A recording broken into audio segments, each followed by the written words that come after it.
നമസ്കാരം, ഞാൻ ഡോക്ടർ ഭാഗ്യ, നീം നാച്ചുറൽ ഡയറ്റിലെ ആയുർവേദ ഡോക്ടറാണ്.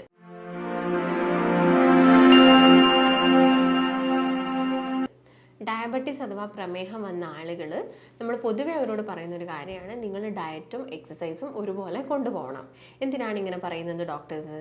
നിങ്ങൾ ഡയറ്റും എക്സസൈസും ഒക്കെ പ്രോപ്പറായിട്ട് ഒരുപോലെ കൊണ്ടുപോവുകയാണെങ്കിൽ നിങ്ങൾക്ക് ബേസൽ മെറ്റബോളിക് റേറ്റ് നമ്മുടെ ശരീരത്തിൽ കൂടുകയും നമ്മുടെ ബോഡിയിൽ അടിഞ്ഞുകൂടുന്ന കൊഴുപ്പിനെ കുറയ്ക്കാനും ഇത് ഇൻസുലിൻ റെസിസ്റ്റൻസ് ഒക്കെ തടയാനും സഹായിക്കും.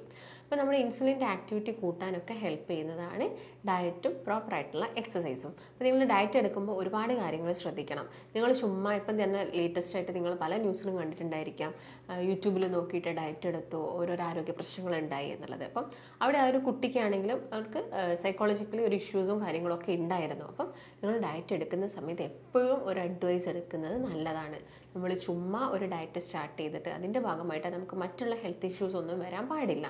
അപ്പം ഇപ്പോൾ ഡയബറ്റിക് പേഷ്യൻസിനൊക്കെ എടുത്ത് നോക്കുകയാണെങ്കിൽ നമ്മുടെ കേരളത്തിൽ എല്ലാവർക്കും തന്നെ അറിയാം, നമ്മൾ കൂടുതലായിട്ടും ഇഷ്ടപ്പെടുന്നത് എന്താണ്? ചോറാണ്. അപ്പം നിങ്ങളോട് ചോറ് അല്ലെങ്കിൽ ഒഴിവാക്കാനും പറഞ്ഞു കഴിഞ്ഞാലും നമ്മൾ മറ്റെന്തെങ്കിലും ആഡ് ചെയ്യാൻ വേണ്ടിയിട്ട് പറയുന്നുണ്ട്.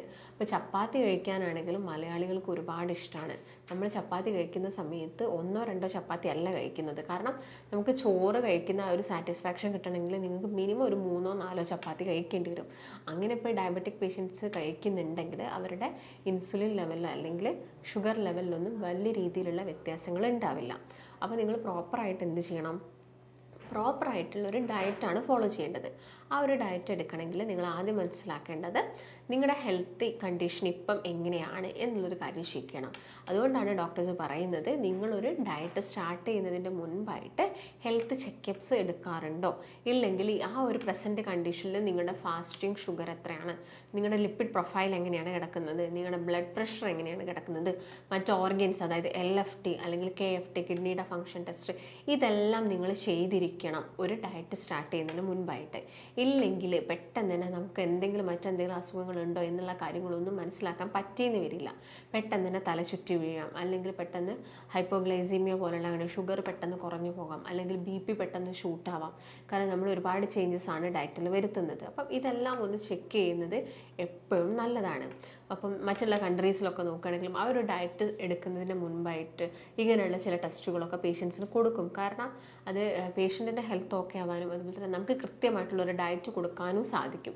ഇപ്പം തന്നെ ഷുഗർ അല്ലെങ്കിൽ ഡയബറ്റീസ് ഉള്ള എല്ലാവരും ആ ഒരു ഫോളോ ചെയ്യേണ്ട സെയിം ഡയറ്റ് അല്ല നമ്മൾ എന്ത് ചെയ്യുന്നത്, കൊളസ്ട്രോൾ ഉള്ള ആളുകൾക്ക് കൂടുന്നത് അല്ലെങ്കിൽ ഫാറ്റി ലിവർ ഉള്ള ആളുകൾക്ക് നമുക്ക് അതിലൊക്കെ ചേഞ്ചസ് വരുത്തേണ്ടി വരും. അപ്പം അതൊന്ന് ചെക്ക് ചെയ്യുന്നത് എപ്പോഴും നല്ലതാണ്. അല്ലെങ്കിലും ഒരു 6 മന്ത് കൂടുന്ന സമയത്ത് മറ്റ് അസുഖങ്ങളൊന്നും ഇല്ലെങ്കിലും കൂടി നിങ്ങൾ ഫാസ്റ്റിംഗ് ബ്ലഡ് ഷുഗറും ഒക്കെ ഒന്ന് മനസ്സിലാക്കുന്നത് നല്ലതാണ്. അതുപോലെ തന്നെ നിങ്ങൾ ശ്രദ്ധിക്കേണ്ട കുറച്ച് കാര്യങ്ങൾ എന്ന് വെച്ചാൽ എക്സസൈസാണ്. അപ്പം നമ്മൾ എക്സസൈസ് ചെയ്യുന്ന സമയത്ത് അമിതമായിട്ട് എക്സസൈസ് ചെയ്യുക, അല്ലെങ്കിൽ ഒരു ദിവസം കൊണ്ട് തന്നെ വെയിറ്റ് കുറച്ചെടുക്കുക, ഒരു ദിവസം കൊണ്ട് തന്നെ ഡയബറ്റീസ് നോർമലാക്കുക, അതൊന്നും നമുക്ക് സാധിക്കുന്ന കാര്യം. അല്ലെങ്കിൽ ഒരു ആഴ്ച കൊണ്ട് നമുക്ക് മാറ്റിയെടുക്കുക, അല്ലെങ്കിൽ ഒരു മാസം കൊണ്ട്. നമ്മൾ ചിലപ്പോൾ സമയമെടുക്കും, പതിയെ നമുക്കത് നോർമൽ സ്റ്റേജിലോട്ട് കൊണ്ടുവരാൻ സാധിക്കും. പക്ഷേ നമ്മൾ ഓരോ ദിവസവും എടുക്കുന്ന എഫേർട്ട് വേണം. എഫേർട്ട് ഇൻ ദ സെൻസ് ഇപ്പോൾ എക്സസൈസ് ചെയ്യുക 2-3 മണിക്കൂർ കണ്ടിന്യൂസ് ആയിട്ട് എക്സസൈസ് ചെയ്യാനല്ല പറയുന്നത്. ഒരു 45 മിനിറ്റ്സ് ഒരു ദിവസം, മാക്സിമം പോയാൽ 1 മണിക്കൂർ ആ ഒരു സമയം നിങ്ങൾ എക്സസൈസ് ചെയ്യുക. ഇല്ലെങ്കിൽ ഇപ്പം നമ്മൾ പേഷ്യൻസിനോട് പറയുന്നത് എന്താണ്, നിങ്ങളൊരു ഹാഫ് ആൻ അവർ ഒന്ന് നടന്നോളൂ, പിന്നെ ഒരു 10 മിനിറ്റ് ഓടിക്കോളൂ.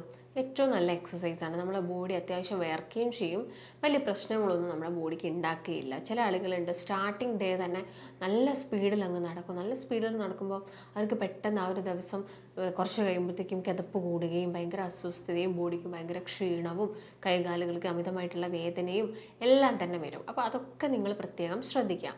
പിന്നെ ഇപ്പം ഡയറ്റ് ഞാൻ പറഞ്ഞു, ഡയബറ്റീസ് ഉള്ള ആളുകൾക്ക് എങ്ങനെയാണ് ഡയറ്റ് കൊടുക്കേണ്ടത്. കാർബ്സ് നമ്മൾ പരമാവധി കുറച്ചുകൊണ്ട് ഷുഗർ കട്ട് ചെയ്തിട്ടുള്ള ഒരു ഡയറ്റ് നിങ്ങൾ എടുക്കുകയാണെങ്കിൽ നിങ്ങൾക്ക് ഷുഗർ എല്ലാം നോർമലാക്കാൻ സാധിക്കുന്നതാണ്. ഇപ്പോൾ കാർബോഹൈഡ്രേറ്റ് എന്ന് പറയുമ്പം കുറയ്ക്കാനാണ് പറയുന്നത്, കംപ്ലീറ്റ് ആയിട്ട് ഒഴിവാക്കാൻ പറയുന്നില്ല. ചോറൊക്കെ ആണെങ്കിൽ നിങ്ങൾ ഒരുപാട് തവി ചോറ് കഴിക്കുന്നുണ്ടാവും, അത് നിങ്ങൾ പതിയെ ഒരു തവിയിലോട്ട് കൊണ്ടുവരിക. ചപ്പാത്തി കഴിക്കുന്നുണ്ടെങ്കിലും അതിലും കാർബോഹൈഡ്രേറ്റ് വരുന്നുണ്ട്, അപ്പം അതാണെങ്കിലും 2 ചപ്പാത്തിയിലോട്ട് കൊണ്ടുവരിക. അപ്പോൾ തന്നെ രാവിലത്തെ ബ്രേക്ക്ഫാസ്റ്റിനെ നിങ്ങളൊരു ഡയറ്റ് രൂപത്തിലേക്ക് കൊണ്ടുവരികയാണെങ്കിൽ ഇഡ്ഡലിയും ദോശയും ഒക്കെ എന്ത് ചെയ്യാം, അതിൻ്റെ ഒരു എമൗണ്ട് നിങ്ങൾ കുറച്ചുകൊണ്ട് വരിക. അപ്പം ആ ഒരു രീതിയിൽ നിങ്ങൾ ഡയറ്റ് എടുക്കുന്നുണ്ടെങ്കിൽ നമുക്ക് ഷുഗർ വളരെ ഈസി ആയിട്ട് നോർമലാക്കാൻ സാധിക്കുന്നതാണ്. പിന്നെ ഇന്നിപ്പോൾ ചെറുപ്പക്കാരൊക്കെ എടുത്ത് നോക്കുകയാണെങ്കിൽ വളരെ പൊതുവെ കോമൺ ആണ് ഈ റിയാക്റ്റീവ് ഹൈപ്പോഗ്ലൈസിയ എന്ന് പറഞ്ഞാൽ ഗ്ലൈസിമിയ എന്ന് പറഞ്ഞ കണ്ടീഷൻസ്. അതായത് പെട്ടെന്ന് തന്നെ അവരിൽ എന്താവുന്നു, ഷുഗർ കുറഞ്ഞു പോവുക. അല്ലെങ്കിൽ ഒരു 2-2.5 മണിക്കൂർ ആകുമ്പോഴത്തേക്ക് തന്നെ ഫുഡ് നിങ്ങൾ കഴിച്ചിട്ടുണ്ടായിരിക്കും. അപ്പോൾ ഈ ഒരു ഗ്ലൈസീമിയ, ഈ ഒരു ഷുഗർ പെട്ടെന്ന് കുറയണം, ഹൈപ്പോഗ്ലൈസീമിയാണ്. അപ്പം നിങ്ങൾ 2 മണിക്കൂറായി ഫുഡ് കഴിച്ചിട്ട് 2 മണിക്കൂറാകുമ്പോഴത്തേക്ക് നിങ്ങൾക്ക് വിശക്കാൻ തുടങ്ങി. ഇത് ഇൻഡിക്കേറ്റ് ചെയ്യുന്ന എന്താണെന്ന് വെച്ചാൽ നിങ്ങൾക്ക് ഫ്യൂച്ചറിൽ ഷുഗർ വരാം.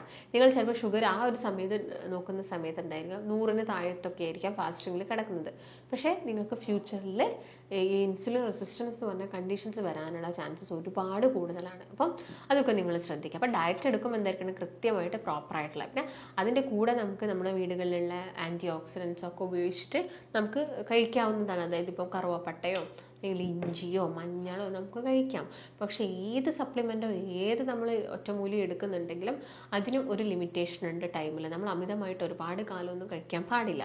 ഒരു ലിമിറ്റഡ് ആയിട്ടുള്ള ടൈമിൽ മാത്രം കഴിക്കുക. അതുപോലെ തന്നെ നിങ്ങൾ മറ്റെന്തെങ്കിലും മെഡിസിൻസ്, ഹാർട്ട് റിലേറ്റഡ് ആയിട്ട് കംപ്ലയിൻസിന് എന്തെങ്കിലും മെഡിസിൻസ് എടുക്കുന്നുണ്ടെങ്കിൽ നിങ്ങൾ എന്ത് ചെയ്യണം, അത് കൂടുതൽ കാലം എടുക്കാൻ പാടില്ല. നിങ്ങളെ ഡോക്ടറിൻ്റെ അഡ്വൈസ് ഇല്ലാതെ ഒരു ഒറ്റമൂലിയും സ്റ്റാർട്ട് ചെയ്യാനും പാടില്ല.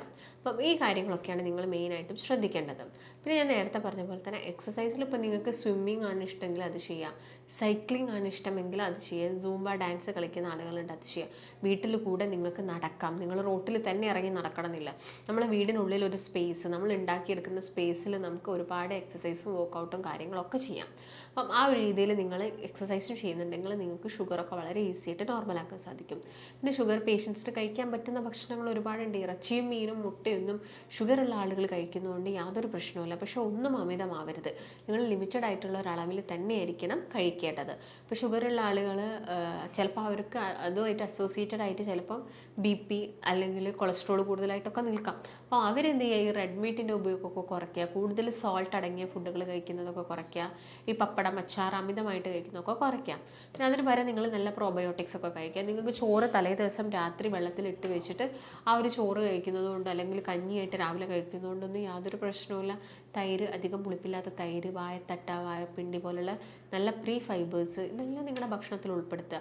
ഫ്രൂട്ട്സ് ഒക്കെ കഴിക്കുന്നുണ്ടെങ്കിൽ അധികം ഗ്ലൈസമിക് ഇൻഡെക്സ് ഇല്ലാത്ത മസ്ക് മെലൺ, ഷമാം എന്നൊക്കെ പറയും. അതുപോലെ തന്നെ ആപ്പിൾ നമുക്ക് കഴിക്കാം, പേരയ്ക്ക നമുക്ക് കഴിക്കാം, നല്ല പഴുക്കാത്തൊരു മീഡിയം പഴുപ്പിലുള്ള പേരക്ക കഴിക്കാം. പൊമോഗ്രനേറ്റ് അഥവാ മാതള നിങ്ങളുടെ ഭക്ഷണത്തിൽ ഉൾപ്പെടുത്തുക. പപ്പായ ആണെങ്കിൽ നല്ല പഴുത്തത് എടുക്കേണ്ട, ഒരു മീഡിയം പഴുപ്പിലുള്ള പപ്പായൊക്കെ നമുക്ക് ഫ്രൂട്ട്സ് ആയിട്ട് കഴിക്കാം. ഷുഗർ ഉണ്ടെന്ന് കരുതിയിട്ട് കംപ്ലീറ്റ് ആയിട്ട് ഫ്രൂട്ട്സ് ഒഴിവാക്കാനോ കംപ്ലീറ്റ് ആയിട്ട് അരിയാഹാരം ഒഴിവാക്കാനോ പറയുന്നില്ല. നല്ലൊരു ഡയറ്റ് രൂപത്തിലോട്ട് അതിൻ്റെ അളവെല്ലാം കുറച്ചിട്ട് നല്ല രീതിയിൽ നിങ്ങൾ ഡയറ്റ് എടുക്കുകയാണെങ്കിൽ നമുക്ക് ഈസി ആയിട്ട് പ്രമേഹമൊക്കെ കൺട്രോൾ ചെയ്യാനും സാധിക്കും, വെയിറ്റ് കുറച്ചെടുക്കാനും സാധിക്കും. എല്ലാവർക്കും ഇഷ്ടമുള്ളൊരു കാര്യമാണ് ചായ കുടിക്കുക അല്ലെങ്കിൽ എന്തെങ്കിലും ഒരു സ്വീറ്റ് ക്രേവിങ്സ് ഒക്കെ. ഇപ്പോൾ ഒരു ഡയബറ്റിക് പേഷ്യൻസ് ഒക്കെ ചിന്തിക്കേണ്ടത് അവർ കഴിക്കുന്ന മധുരത്തിൽ എത്രത്തോളം കലോറീസ് ഉണ്ട് എന്നുള്ളൊരു കാര്യം കൂടി നിങ്ങൾ നോക്കണം. നിങ്ങളിപ്പോൾ ഒരു ലഡു ആയിരിക്കും കഴിക്കുന്നുണ്ടാവുക, പക്ഷെ അതിലൊരു 180 കിലോ കലോറി എനർജി വരുന്നുണ്ട്. ഒരു ചായ കുടിക്കുന്നുണ്ടെങ്കിൽ അതിൽ നിന്ന് 100 കലോറി കിട്ടുന്നുണ്ട്. അതുപോലെ തന്നെ ഒരു 2 അപ്പം വെള്ളപ്പം നിങ്ങൾ കഴിക്കുന്നുണ്ടെങ്കിലും അതിൽ നിന്ന് 240 കലോറീസ് ഒക്കെ കിട്ടുന്നുണ്ട്. അപ്പോൾ ശരിക്കും നമുക്ക് എന്തായിരിക്കും ഐഡിയ ഉണ്ടായിരിക്കണം ഏതൊക്കെ ഫുഡ് കഴിച്ചാൽ പെട്ടെന്ന് ബോഡി കലോറി കൂടും. കലോറി കൂടിക്കഴിഞ്ഞാൽ അത് എനർജി ആയിട്ട് സ്റ്റോർ ചെയ്യും, പിന്നെ അത് ഫാറ്റായിട്ട് മാറും. അതെല്ലാം ഇൻസുലിൻ റെസിസ്റ്റൻസിന് എന്താവും കാരണമാവാനുള്ള ചാൻസസ് ഉണ്ട്. അപ്പം എല്ലാത്തിൻ്റെയും കലോറി മനസ്സിലാക്കുക.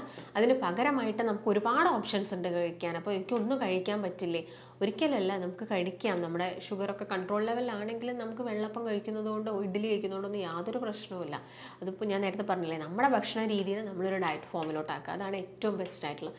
നട്ട്സുകൾ ഉൾപ്പെടുത്താം, നമ്മുടെ ബോഡിക്ക് വേണ്ട നട്ട്സുകൾ ഉൾപ്പെടുത്താം. അതുപോലെ തന്നെ ഫ്രൂട്ട്സുകൾ, vegetables, salads, non veg items എല്ലാം നമുക്ക് കഴിക്കാവുന്നതാണ്. കൃത്യമായിട്ടുള്ള അളവിൽ പ്രോപ്പർ കുക്ക്ഡ് ആയിട്ടുള്ളത് കഴിക്കുകയാണെങ്കിൽ യാതൊരു രീതിയിലുള്ള പ്രശ്നങ്ങളും ഉണ്ടാവുന്നതല്ല.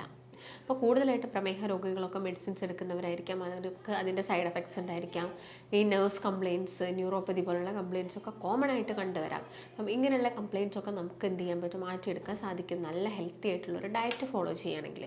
അപ്പം നിങ്ങൾ ഒരുപാട് കാലമായിട്ട് ബുദ്ധിമുട്ടുള്ള ആളുകളാണ്, നിങ്ങൾക്ക് നല്ലൊരു ഡയറ്റ് ഫോളോ ചെയ്യണമെങ്കിൽ നിങ്ങൾക്ക് താഴെ കാണുന്ന നമ്പറിൽ കോൺടാക്റ്റ് ചെയ്യാവുന്നതാണ്.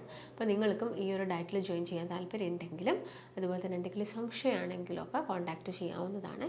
നമുക്ക് മറ്റൊരു നല്ല ഹെൽത്ത് ടോപ്പിക്കുമായിട്ട് വീണ്ടും കാണാം. നന്ദി.